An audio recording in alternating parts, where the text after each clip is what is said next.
ആലോചിച്ച് നോക്കൂ. എത്ര എത്ര കുടുംബങ്ങളാണ് കോടതി വരാന്തകളിൽ വെച്ച് പിരിയുന്നത്. എത്ര എത്ര ജ്യേഷ്ഠാനുജന്മാരാണ് പരസ്പര കയ്യേറ്റം കൊലപാതകം വരെ എത്തുന്നത്. രാഷ്ട്ര പുരോഗതിക്കായി പ്രവർത്തിക്കേണ്ട രാഷ്ട്രീയ പാർട്ടികൾ പോലും ചെറിയ ഈഗോ കാരണങ്ങൾ കൊണ്ട് പരസ്പരം അക്രമങ്ങളും അനീതിയുമായി മുന്നോട്ട് പോകുന്നത്. നാം ഇന്ന് ജീവിക്കുന്ന ആധുനിക ലോകത്ത് ശാസ്ത്ര സാങ്കേതിക രംഗത്ത് അത്ഭുതമായ പുരോഗതി കൈവരിച്ചിട്ടുണ്ട്. ലോകം ചുരുങ്ങി ചുരുങ്ങി നമ്മുടെ വിരൽത്തുമ്പിലേക്ക് മുമ്പിലേക്ക് എത്തിയിരിക്കുന്നു. ലോകം ഒരു ഗ്രാമത്തേക്കാൾ ചെറുതാകുന്ന കാലഘട്ടമാണിത്. എന്നാൽ ഈ ഭൗതിക പുരോഗതിക്കിടയിലും മനുഷ്യർ വലിയ ആത്മീയ ശൂന്യതയിലൂടെയും സദാചാര പ്രതിസന്ധിയിലൂടെയുമാണ് കടന്നുപോയിക്കൊണ്ടിരിക്കുന്നത്. അനീതിയും അക്രമങ്ങളും യുദ്ധങ്ങളും വംശീയതയും വർഗീയതയും മാനസിക സമ്മർദ്ദങ്ങളുമല്ല ഈ ലോകത്തെ അശാന്തിയിലേക്ക് നയിച്ചുകൊണ്ടിരിക്കുന്നു.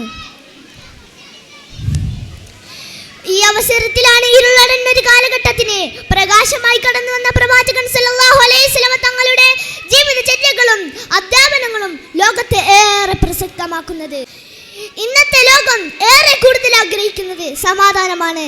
എന്നാൽ സ്വാർത്ഥ താല്പര്യത്തിന്റെ പുറകെ ഓടിക്കൊണ്ടിരിക്കുന്നത് കാരണം സമാധാനത്തിലേക്കുള്ള അകലം കൂടിക്കൊണ്ടേയിരിക്കുകയാണ്. ഇത് മനുഷ്യരെ പരസ്പരം ശത്രുക്കളാക്കിക്കൊണ്ടേയിരിക്കുന്നു. ഇങ്ങനെ ലോകത്ത് അശാന്തിയുടെ കറുത്ത പുക വ്യാപിച്ചുകൊണ്ടേയിരിക്കുന്നു. പല നേതാക്കളും നേതൃനിരയിലുള്ളവരും ഇതിനാക്കം കൂട്ടിക്കൊണ്ടേയിരിക്കുമ്പോൾ പ്രവാചകൻ മുഹമ്മദ് നബി സല്ലല്ലാഹു അലൈഹി വസല്ലം തങ്ങൾ ലോകത്തിന് കാണിച്ചു കൊടുത്ത സഹോദരത്തിന് നല്ല പാഠങ്ങളാണ് ഇതിനെ മറികടക്കാനുള്ള ഏക മാർഗം. ജാതിയുടെയോ വർഗത്തിന്റെയോ ദേശത്തിന്റെയോ പേരിൽ ഒരു മനുഷ്യരെയും വേർതിരിക്കരുതെന്ന് അവിടുന്ന് പ്രഖ്യാപിച്ചു. അറബിക്കാൻ അറബിയേക്കാളോ വെളുത്തവന് കറുത്തവനേക്കാളോ യാതൊരു ശ്രേഷ്ഠതയുമില്ലെന്ന പ്രവാചകന്റെ വിഖ്യാതമായ പ്രഖ്യാപനം എല്ലാത്തരം വിവേചനങ്ങളിലും നിലനിൽക്കുന്ന ഈ ലോകത്ത് വലിയൊരു മാനവിക സന്ദേശമാണ് നൽകുന്നത്. വിവിധ മതങ്ങളും സംസ്കാരങ്ങളും ഇടകലർന്ന് കഴിയുന്ന സമകാലീന സാഹചര്യത്തിൽ സഹിഷ്ണുത എന്നത് അത്യന്താപേക്ഷിതമായ ഒന്നാണ്. മുത്തുനബിയുടെ കോൺസ്റ്റിറ്റ്യൂഷൻ ഓഫ് മദീന അഥവാ മദീന ചാർട്ടറിനെ കുറിച്ച് കേട്ടിട്ടില്ലേ?